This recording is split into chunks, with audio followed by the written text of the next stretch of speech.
नमस्कार दोस्तों।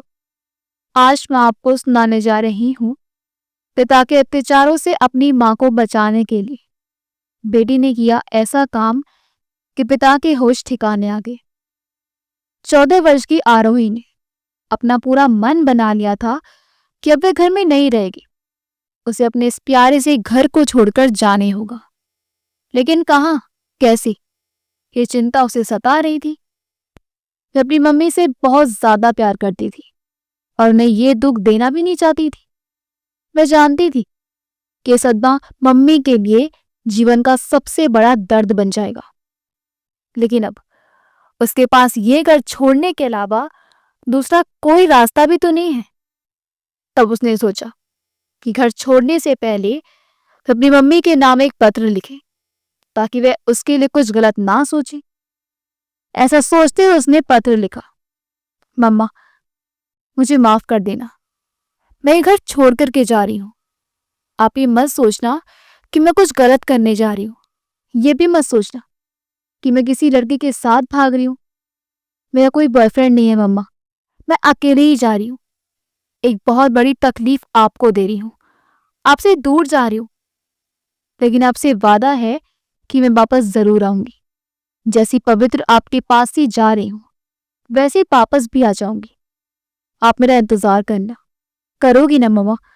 मुझ पर विश्वास रखना, रखोगी ना मम्मा? इस पत्र को लिखकर आरोही ने अपने तकिए के नीचे रख दिया और जाने के लिए तैयार होने लगी। स्कूल बैग में उसने कुछ कपड़े रख लिए। ऐसा करते हुए उसका मन घबरा रहा था और घर से बाहर कदम रखने में उसके पांव कांप रहे थे। वह डर रही थी। अपनी इस बढ़ती उम्र से उसे डर लगने लगा था। कभी कभी वह सोचती, हम बड़े क्यों होते हैं? काश छोटी सी गुड़िया की तरह ही रहते, लेकिन ये सब संभव तो नहीं था। वह नहीं जानती थी कि छोटी सी गुड़िया भी आजकल कहाँ सुरक्षित रह पाती हैं। उसके कदम डर के कारण घर से बाहर निकलने की अनुमति नहीं दे रहे थे। वह सोच रही थी कि जब घर में वह सुरक्षित नहीं है तो बाहर कैसे रह पाएगी। इस तरह के अनेक डरावने विचारों ने आरोही के मन और मस्तिष्क में तूफान मचा रखा था। कभी उसे कोई हैवान उसकी तरफ बढ़ता दिखाई देता और वह स्वयं भागती हुई नजर आती, और कभी किसी हैवान की गिरफ्त में वह स्वयं को पाती। ऐसे भयानक ख्यालों में उसे डरा दिया और वह उसके निर्णय को अपने अंजाम तक नहीं पहुंचा पाई।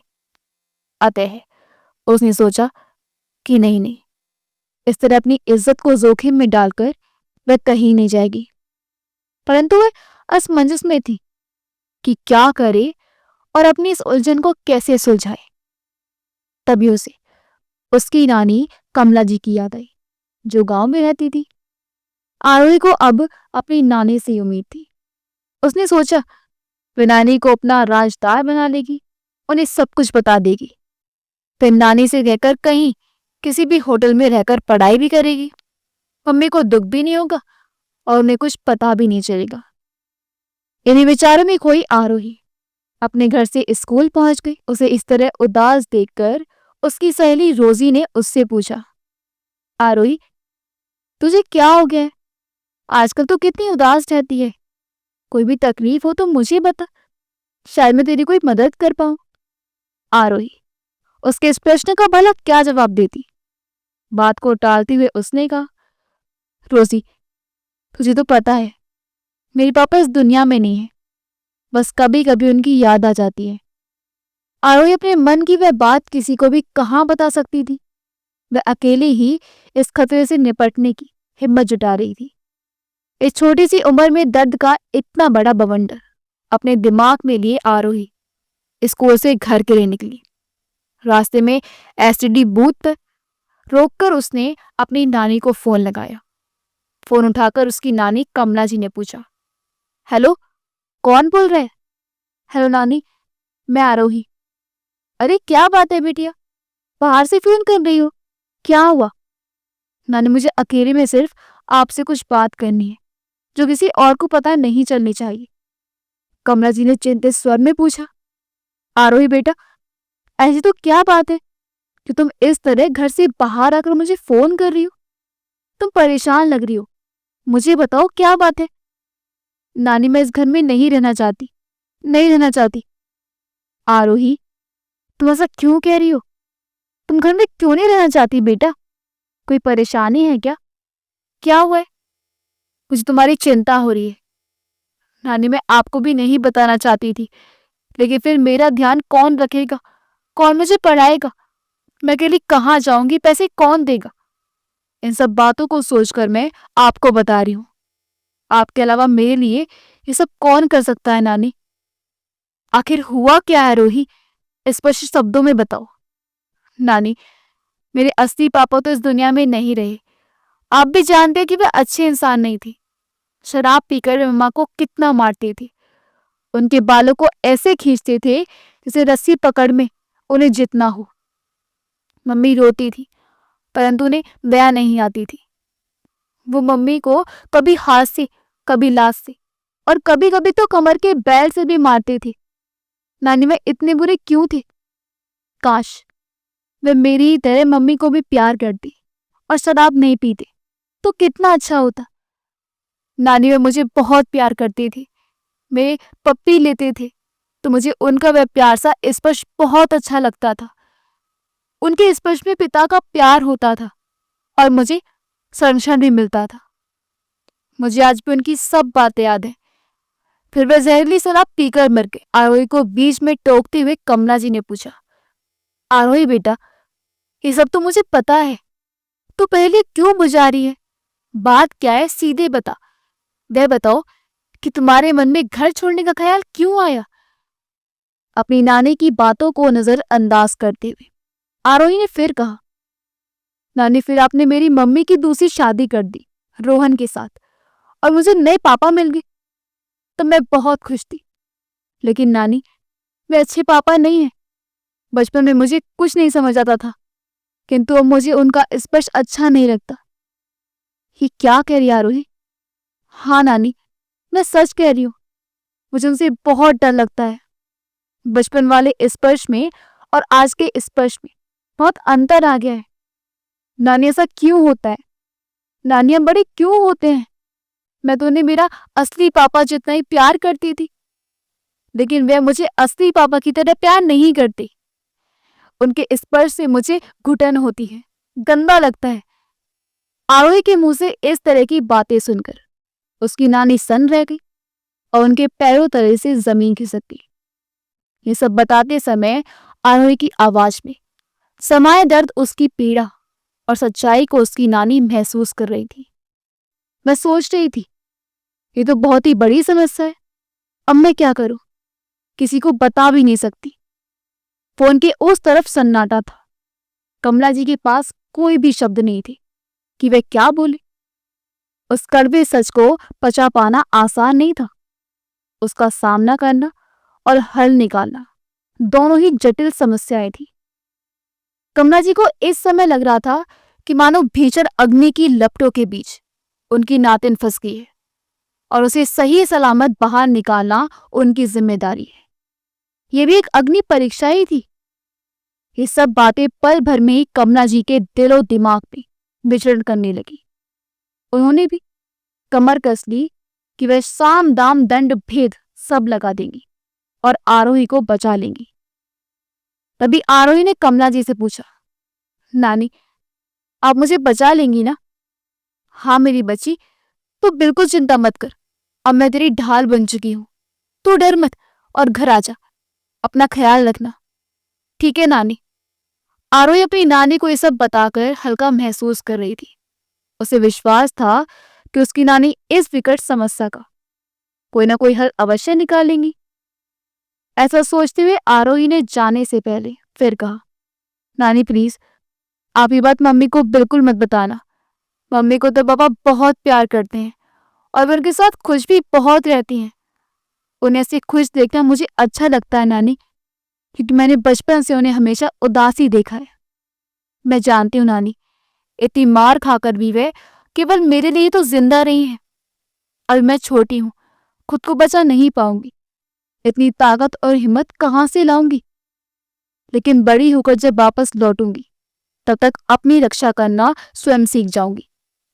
आने के भी किसी भी तरह ये सब मम्मी को पता नहीं चलना चाहिए, वरना वह उसे छोड़ देंगी और एक बार फिर से वह अकेली हो जाएंगी।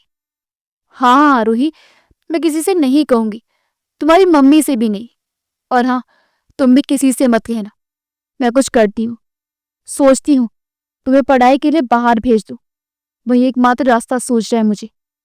मैं मन में सोच रही थी, हे भगवान, तू एक ऐसी अग्नि परीक्षा ले रहा है, बता दूं तो वह गलत होगा, ना बताऊं तो अंजाम और भी ज्यादा गलत होगा। आरोही ने कहा, नानी आप पंचगिनी के किसी हॉस्टल में मेरा दाखिला करवा दी। कमला जी की आंखों में आंसू बह रहे थे और उन्हें रोहन पर बहुत क्रोध आ रहा था। वह सोच रही थी कि कितना बेकार और घृणित इंसान है रोहन। अरे आरोही तो उसकी बेटी जैसी है, पर उसकी नीयत में खोट आ गया तो सब कुछ भूलकर मति भ्रष्ट हो गया है। यदि आरोही वही रहेगी तो अनर्थ हो सकता है। क्या करूं, कुछ समझ नहीं आ रहा है। आरोही ने कहा, नानी मैं भी रखती हूँ, बाद में फिर से फोन करूंगी। ये कहते हुए वह एसटीडी बूथ से बाहर निकल रही थी कि तभी उसे अचानक रोहन दिखाई दिया। रोहन के साथ पीछे की सीट पर एक महिला उसके दोनों कंधों पर हाथ रखे हुए बैठी थी। उसके इतने नजदीक चिपक कर बैठी महिला को देखकर आरोही की नजर और पैनी हो गई। उन्हें इस तरह देखकर वह हैरान रह गई। उसे ऐसा लग रहा था मानो कोई पति पत्नी साथ में बैठकर जा रहे हो। उसे अपनी आंखों पर विश्वास नहीं हो रहा था, परंतु प्रत्यक्ष को प्रमाण की आवश्यकता नहीं होती। मैं समझ गई कि उसके पापा तो इस तरह से मम्मी को धोखा दे रहे हैं, उनके साथ विश्वासघात कर रहे हैं। इनका तो कोई भरोसा ही नहीं है, इनका प्यार तो केवल छल मात्र ही लग रहा है। ऐसा सोचते हुए वह वहां से निकलकर धीरे धीरे अपने कदमों को आगे बढ़ाने लगी। रास्ते में उसे उसके नाने के वह शब्द याद आ रहे थे जो उसे समझाते समय उन्होंने कहा था, बेटा आरोही, बात तो बहुत गंभीर है। एक बार किसी की नीयत बिगड़ गई हो ना तो उसे सुधारा नहीं जा सकता, बदला नहीं जा सकता। तुम्हारा उस घर में रहना खतरे से खाली नहीं है, सब कुछ खत्म हो जाएगा। मुझे लगता है हमें तुम्हारी मम्मी को सब कुछ सच सच बता देना ही चाहिए। उस समय तो आरोही इस बात के लिए तैयार ही नहीं थी कि उसकी मम्मी को कुछ भी बताया जाए, लेकिन रोहन की ये हरकत देखकर उसे लगने लगा कि ये तो उसकी मम्मी को बेवकूफ बना रहा है, उनकी आंखों में धूल झोंक रहा है, उन्हें धोखा दे रहा है और अपनी मम्मी के साथ इस तरह का छल वह नहीं होने देगी। उसे रोहन का एक और चेहरा जो उसकी मम्मी से अनदेखा छूट गया था उन्हें दिखाना ही होगा। वह समझ रही थी कि उसकी मम्मी का भविष्य भी तो खतरे में ही लग रहा है। इस इंसान का क्या भरोसा, वह तो कभी भी उन्हें छोड़ सकता है। आरोही ने जब रोहन पर निगरानी रखना शुरू कर दिया, वह अक्सर उसी महिला के साथ दिखाई देता। ये सब देखकर आरोही ने कमर कस ली कि अब वह कहीं नहीं जाएगी। वह यहीं रहकर अपनी रक्षा भी करेगी और अपनी मम्मा का जीवन भी सह लेगी। वह सोच रही थी कि वह यदि बड़ी होकर हिम्मत ला सकती है तो अभी क्यों नहीं। वह अभी क्यों उस इंसान का हाथ पकड़कर उसे ये नहीं कह सकती कि सोचना भी मत, वरना मम्मी को बता दूंगी।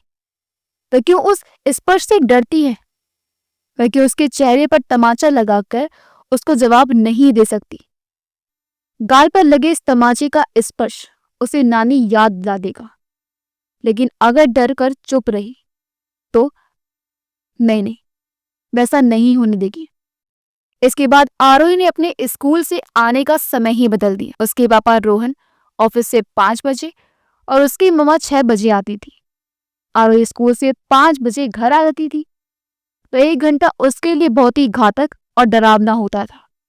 इसलिए उसने अब लाइब्रेरी में पढ़कर पढ़ाई करना शुरू कर दिया।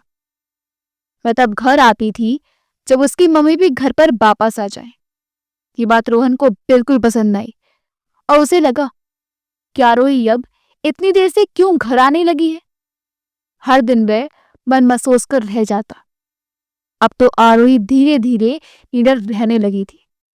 उसने सोच रखा था कि यदि इस बार रोहन का हाथ उसकी तरफ आया तो उस स्पर्श का वह करारा जवाब देगी, क्योंकि उसे ऐसे लोगों के मन में भी तो इस बात का डर समाया रहता है कि कहीं किसी को पता ना चल जाए कि उनका चरित्र ऐसा है। वे अक्सर बच्चों के डर और चुप्पी का ही फायदा उठाते हैं। वे जानते हैं कि बच्चा डरकर ये बात किसी को भी नहीं बताएगा, लेकिन आरोही ने यह दृढ़ निश्चय कर लिया था कि वह ऐसा फायदा रोहन को नहीं उठाने देगी। अब तो उसे अपने मम्मा के लिए ऐसा लगता था कि उनका ऐसे इंसान के साथ रहने का क्या फायदा जो पीठ में छुरा छोंपता हो। वह सोच रही थी कि जब मम्मा को यह सब पता चलेगा तो उन्हें कितना दुख होगा। अब चाहे जो भी हो, उसे मम्मी को सब बताना होगा। आरोही में आज एक अलग ही जोश दिखाई दे रहा था। उसका डर धीरे धीरे हिम्मत में बदल रहा था। वह सोच रही थी कि रोहन जानता है कि मम्मी को कुछ नहीं बताएगी, हमेशा ही डरती रहेगी और पूरी जिंदगी उसका ये रूप किसी के सामने नहीं आएगा। वह छुपा ही रहेगा, सब उसे बहुत अच्छा समझते रहेंगे, लेकिन ऐसा होगा नहीं। उसका असली चेहरा तो मम्मा को जरूर बताएगी, क्योंकि वह बहुत बुरा इंसान है। अब आरोही को अपनी नानी का इंतजार था। वह सोच रही थी जब नानी आ जाएंगी तभी वह ये सब मम्मी को बताएंगी। उसने एक दिन फिर से अपनी नानी को फोन किया और पूछा, नानी आप कब आओगी? बस बेटा, तुम्हारी नाना की तबीयत थोड़ी खराब थी, इस दिन अब तक नहीं आ सकी, पर अब वह पूरी तरह से ठीक है और मैं जल्दी आ रही हूं। तब तक तुम अपना ख्याल रखना। अगले दिन आरोही ने फिर से एसिडिटी बूथ से कमला जी को फोन लगाया। हेलो नानी। हेलो बेटा, क्या हुआ? सब ठीक तो है ना? नानी आज मैं आपको कुछ और बताने वाली हूँ, उसकी नानी ने घबराहट में पूछा। क्या हुआ आरोही? नानी, मैं अब कहीं नहीं जाऊंगी, किसी हॉस्टल में नहीं। मैं अब हमेशा यहीं मेरी मम्मी के साथ रहूंगी, क्योंकि मुझे पता है उन्हें मेरी जरूरत है। आरोही, पहनिया मत भूजा बेटा, बता दे क्या बात है। नानी, मैंने पापा को एक और महिला के साथ कई बार देखा है। उनका उसके साथ अफेयर चल रहा है, पर रोज उससे मिलते हैं। ये क्या कह रही तू आरोही? नानी, मैं बिल्कुल सच कह रही हूँ। 14 साल की उम्र में इतना तो समझ में ही आ जाता है। नानी, मेरी मम्मी को ये इंसान धोखा दे रहा है, तो कभी भी कुछ भी कर सकता है, मम्मी को छोड़ भी सकता है। अब मुझे मेरे साथ मेरी मम्मा को भी बचाना है और मैं बचा भी लूंगी। नानी, बस मुझे आपका साथ चाहिए। आरोही की नानी ने अपने आंसू पोंछते हुए कहा, मेरी आरोही एक बहुत ही बहादुर बेटी है। मैं आ रही हूं बेटा, और हम दोनों मिलकर इस जंग को अवश्य जीतेंगे और उस रोहन की जलील हरकतों का पर्दाफाश भी जरूर करेंगे। ठीक है नानी। ऐसा कहकर आरोही ने फोन रख दिया। नानी से बात कर कर घर पहुंचने में आज आरोही को कुछ ज्यादा ही समय लग गया था। अब तक उसकी मम्मी भी घर पहुंच गई थी। रोहन 5 बजे से कमरे में यहां से वहां चक्कर लगाकर आरोही का रास्ता देख रहा था, पर आज भी उसे निराशा ही मिली। आज उसका गुस्सा 7वें आसमान पर था। जैसे ही आरोही की मम्मी ने घर में प्रवेश किया, रोहन का गुस्सा भड़क उठा। रीना, तुम्हें पता भी है कि तुम्हारी बेटी स्कूल से कहाँ जाती है, वह क्या करती है? उसके स्कूल की छुट्टी 5 बजे होती है और वह तुम्हारे आने के 5-10 मिनट बाद ही घर आती है। अरे रोहन, इतना गुस्सा क्यों हो रहे हो? अचानक तुम्हें क्या हुआ? आरोही हमारी बेटी है और मुझे पता है तो कभी कुछ गलत नहीं करेगी। वह अपनी सहेलियों के साथ लाइब्रेरी में पढ़ाई करती है, इसमें बुराई क्या है रोहन? ये तो बहुत अच्छी बात है। पर हाँ, तुम पिता हो, तुम्हारा चिंता करना मुझे बहुत अच्छा लगा रोहन, लेकिन चिंता की कोई बात नहीं है। जैसे ही आरोही दरवाजे से घर के अंदर प्रवेश कर रही थी, उसने ये बातें सुनी और तभी उन दोनों की नजरें भी उस पर ठहर गई। आरोही बोली, पापा, मम्मी सच कह रही है, मैं वास्तव में लाइब्रेरी में थी और ये भी सच है कि मैं कभी कुछ गलत नहीं करूंगी। रोहन खिसियानी बिल्ली खम्मा नोची जैसा महसूस कर रहा था। वह शांत रहा और अपने ऐनक को नाक से वापस ऊपर चढ़ाता हुआ अपने कमरे में चला गया। आज वह थोड़ा परेशान भी था। आरोही के तेवर देखकर शायद थोड़ा डर भी गया था। आज रात जब आरोही सोने गई तो वह सोच रही थी कि वे ये सब मम्मी को कैसे बताए। उनका दिल टूट जाएगा। वे पापा पर कितना प्यार और विश्वास करती हैं, उन्हें बताना इतना भी आसान नहीं है। ये सोचते हुए कि नानी के आते ही वह सब उन्हें बता देगी, उसकी नींद लग गई। परंतु नींद में भी आरोही को चैन कहाँ था। उसे रात में डर लगता था। उसके दिमाग में विचारों का आवागमन लगातार चलता ही रहता था। उसे इंतजार था तो बस अपनी नानी के आने का। ये इंतजार के पल भी मुश्किल से कट रहे थे। पूरी रात आरोही पहले की तरह शांति से अब नहीं सो पाती थी। आरोही रोज की तरह सुबह उठकर अपने नित्य कर्मों से निपटकर स्कूल के निकल ही रही थी कि तभी रीना ने कहा, आरोही बेटा, आज मेरा सर बहुत दर्द कर रहा है। मैं सोचती हूँ कि आज ऑफिस से छुट्टी ले लूं। खुश होते हुए आरोही ने कहा, वेरी गुड मम्मी, मैं भी आज स्कूल से लाइब्रेरी नहीं जाऊंगी, सीधे घर आ जाऊंगी। आज आपके साथ ज्यादा समय बिताने को मिलेगा। आरोही, ये बात सुनकर तुम्हारे पापा मुझसे गुस्सा करने लगेंगे। जानते हो ना, कल ही तो शिकायत कर रहे थे कि तुम बहुत देर से आती हो। बेटा, उनका भी तो मन होता है तुम्हारे साथ समय बिताने का। कितना प्यार करते हैं वे तुमसे। ये वाक्य सुनते ही आरोही और रोहन की नजरें मिल गई। तब व्यंग्यात्मक मुस्कान भी। आरोही ने कहा, जानती हूँ मम्मा, ये तंज रोहन को अंदर तक डरा गया और वह खून का घूंट पीकर रह गया। उसके बाद रीना को बाय कहते हुए आरोही स्कूल के लिए निकल गई। रीना सर दर्द के कारण अपने कमरे में आराम करने चली गई। थोड़ी देर आराम करने के बाद जब उसे बेहतर महसूस हुआ तो उसने सोचा कि रोहन ऑफिस गया है और आरोही भी घर पर नहीं है, तो घर की सफाई करने का ये अच्छा समय है। इस विचार के साथ उनसे सबसे पहले आरोही के कमरे की सफाई शुरू कर दी। उसने पूरे कमरे को व्यवस्थित किया और फिर आरोही की अलमारी खोली। उसके कपड़े बिखरे हुए देखकर वह बुदबुदाने लगी।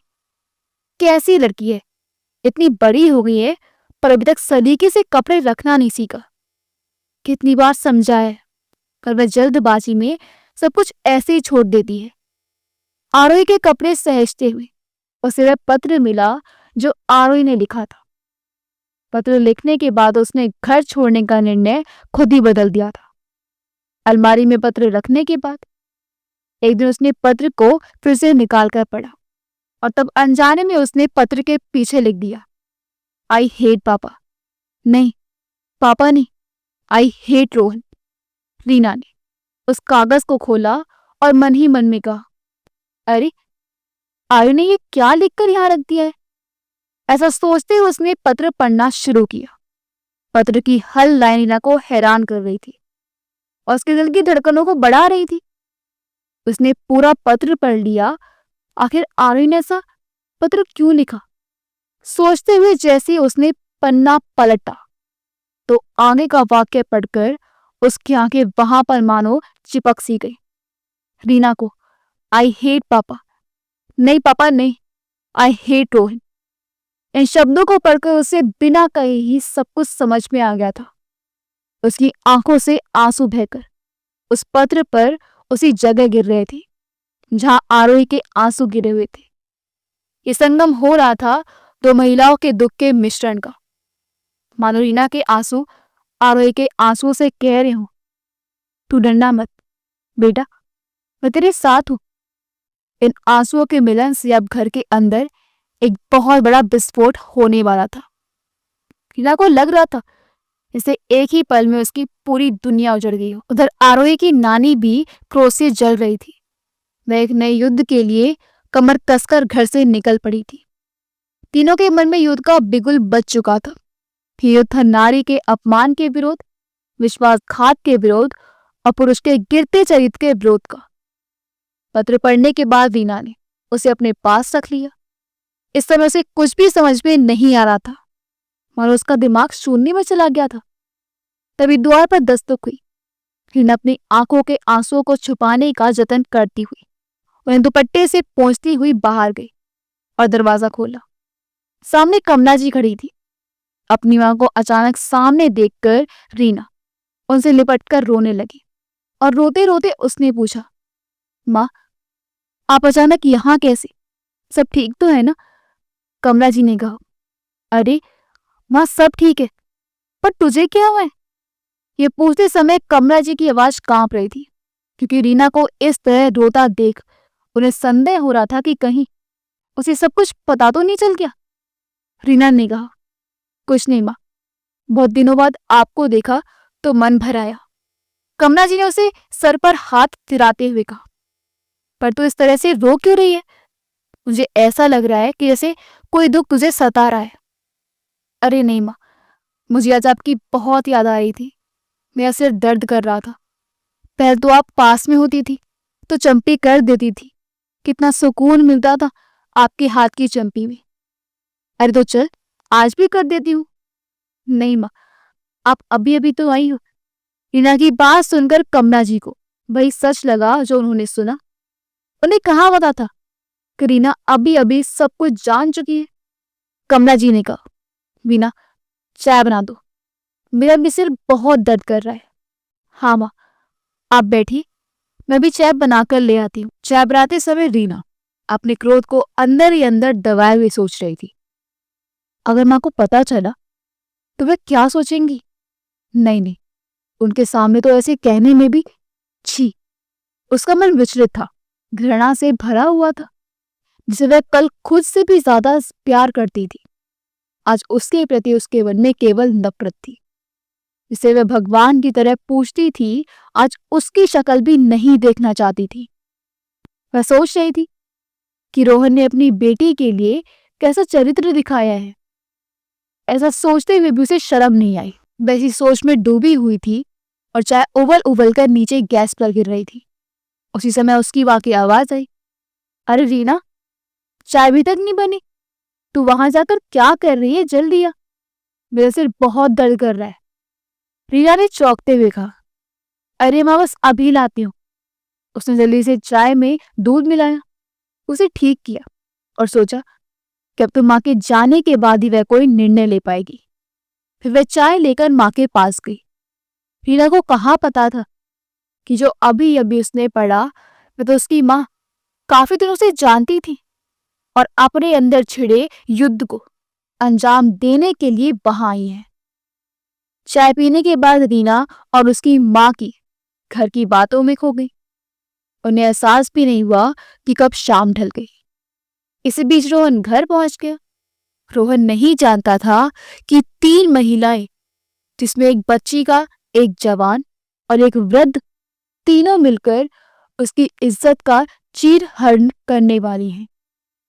उसकी इज्जत की धज्जियां उड़ाने वाली हैं। इस युद्ध में ना तो वह कुछ कह पाएगा, ना कर पाएगा, ना ही अपने बचाव में उसके पास कुछ कहने के लिए होगा। उसकी हार, और वह भी बेइज्जती के साथ, चरित्रहन के साथ होने वाली है। रोहन, जो इन सब बातों से अनजान था, माँ को देखते ही आश्चर्य से बोला, अरे माँ, आप कब आई? और उनके चरण स्पर्श के लिए आगे बढ़ा। माँ ने पीछे हटते हुए कहा, इस औपचारिकता की कोई जरूरत नहीं है रोहन। रीना और रोहन दोनों हैरान थे कि मैं ऐसा क्यों कह रही है। इससे पहले तो वह कभी ऐसा व्यवहार नहीं करती थी। वह हमेशा बड़े प्यार से आशीर्वाद दिया करती थी।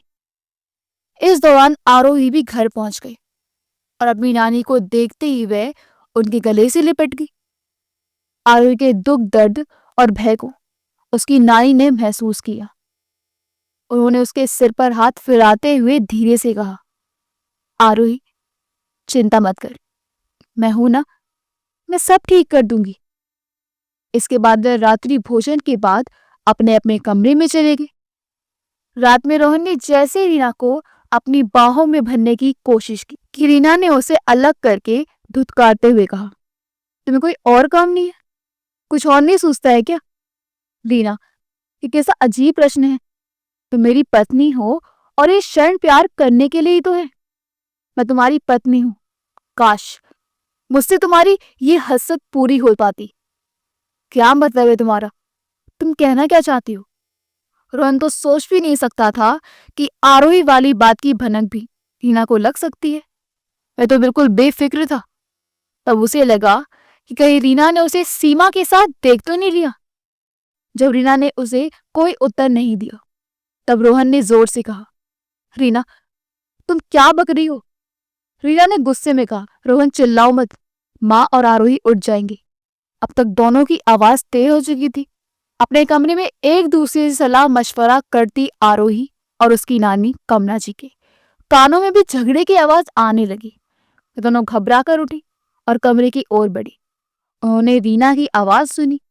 वह कह रही थी, अभी तो मैंने कुछ भी बात नहीं की है रोहन।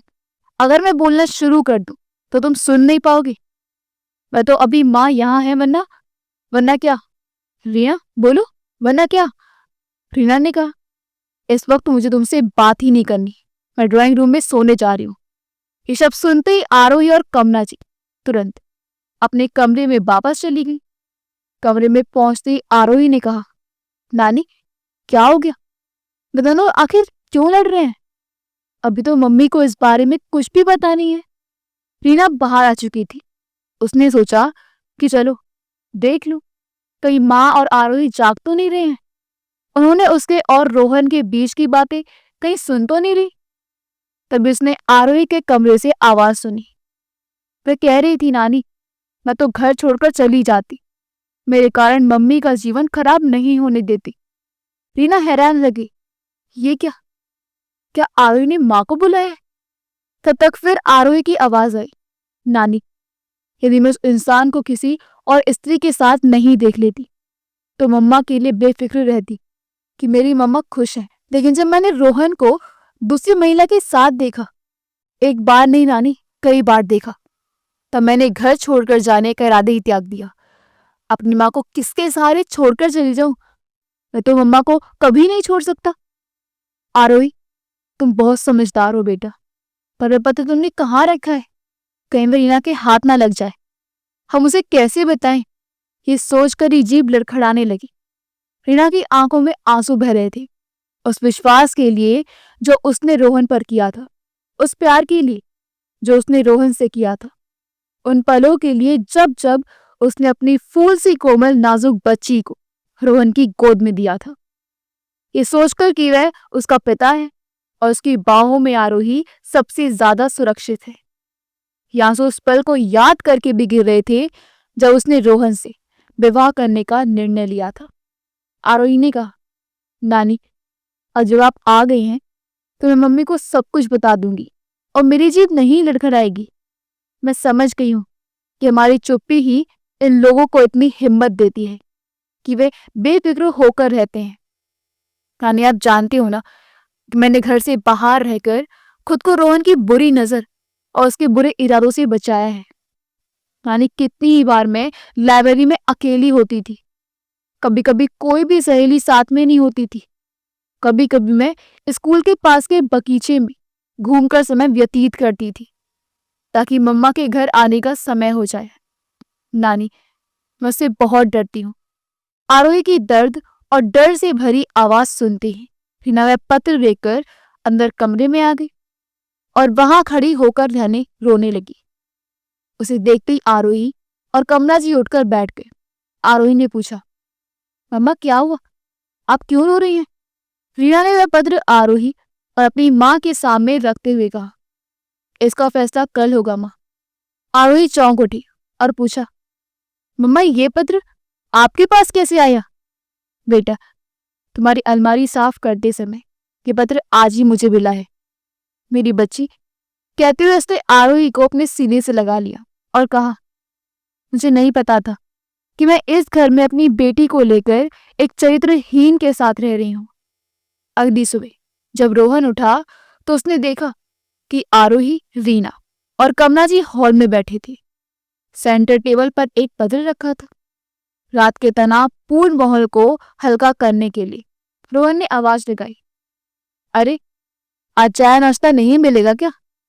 क्या आज आप लोगों ने हड़ताल कर रखी है? किसी ने भी उत्तर नहीं दिया। रोहन हॉल में आया और वहां के माहौल को देखकर थोड़ा सहम गया। फिर उसने पूछा, क्या हुआ, सब इतने गंभीर क्यों बैठे हैं? तब रीना ने कहा, एक चिट्ठी आई है, जरा पढ़ो, चिट्ठी में क्या है? कहते हुए वह टेबल के पास आया, चिट्ठी उठाई और पढ़ने लगा। पूरी चिट्ठी पढ़ने के बाद उसने आरोही की ओर देखते हुए कहा, ये सब क्या है रोही? तू अपनी मम्मी को क्यों परेशान कर रही हो? रीना ने कहा। पत्र अभी पूरा नहीं हुआ है रोहन, पेज पलटो। रोहन ने पेज पलटा और बड़े बड़े अक्षरों में लिखे उस वाक्य, आई हेट पापा, नहीं पापा नहीं, आई हेट रोहन। पढ़कर वह हक्का बक्का रह गया। तब रीना ने आगे बढ़कर उसके गाल पर एक तमाचा मारते हुए कहा, तुम एक नीच व्यक्ति हो। मैंने तुम्हें क्या समझा था और तुम क्या निकले? मुझे तो लगा था तुम आरोही का कन्यादान करोगे, पर तुम तो छी। तब आरोही ने आगे बढ़कर कहा, अगर मैंने तुम्हें उस महिला के साथ नहीं देखा होता तो शायद मैं कभी भी तुम्हारी इन हरकतों को किसी को न बता पाती। लेकिन मुझे न केवल अपने आप को बल्कि मेरी माँ को भी तुमसे बचाना था। इसी वजह से मुझ में इतनी हिम्मत आई। कमला जी ने उसके दूसरे गाल पर तमाचा मारते हुए कहा, अगर तुम्हारी माँ जीवित होती तो तमाचा नहीं, उन्हीं के हाथों से तुम्हें बढ़ता, पर क्योंकि वह नहीं है इसलिए ये काम मुझे करना पड़ रहा है। तू मेरी बेटी और नातिन दोनों का गुनहगार है। अब तुम्हारे घर से चला जा। तुझे क्या लगा था कि झूठी इज्जत का चौला पहनकर तू बच जाएगा? लेकिन तू गलत था रोहन। रोहन ने तब रीना की ओर देखा।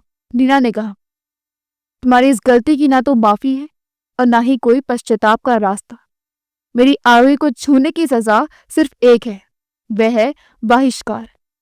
आज से मैं और मेरी बेटी तुम्हारा बहिष्कार करते हैं। रोहन के पास अब कोई जवाब नहीं था और ना ही आंखें उठाने की हिम्मत। उसकी असलियत का पर्दाफाश हो चुका था। आरोही की हिम्मत ने उसे ऐसा तीर मारा था जिससे बचने का कोई भी रास्ता नहीं बचा था। जैसे ही रोहन निराशा और अपमान के साथ अपने सामान को लेकर घर से बाहर निकला, आरोही ने दरवाजा जोर से बंद कर दिया। इस समय आरोही की नानी सोच रही थी कि जीत है आरोही की, ये जीत है उसकी हिम्मत की, ये जीत है डर के ऊपर निडरता की। यदि हर बच्चे में ऐसी निडरता और हिम्मत आ जाए तो इस तरह की अश्लीलता घटनाएं अवश्य ही कम हो जाएंगी। रीना ने आरोही को अपने सीने से लगाते हुए कहा, शाबाश आरोही। अगर आपको हमारी कहानी अच्छी लगी हो तो हमारे वीडियो को लाइक करें, शेयर करें और हमारे चैनल योगी वॉइस को सब्सक्राइब कर दें। मिलते अगली वीडियो में। आपका बहुत बहुत धन्यवाद।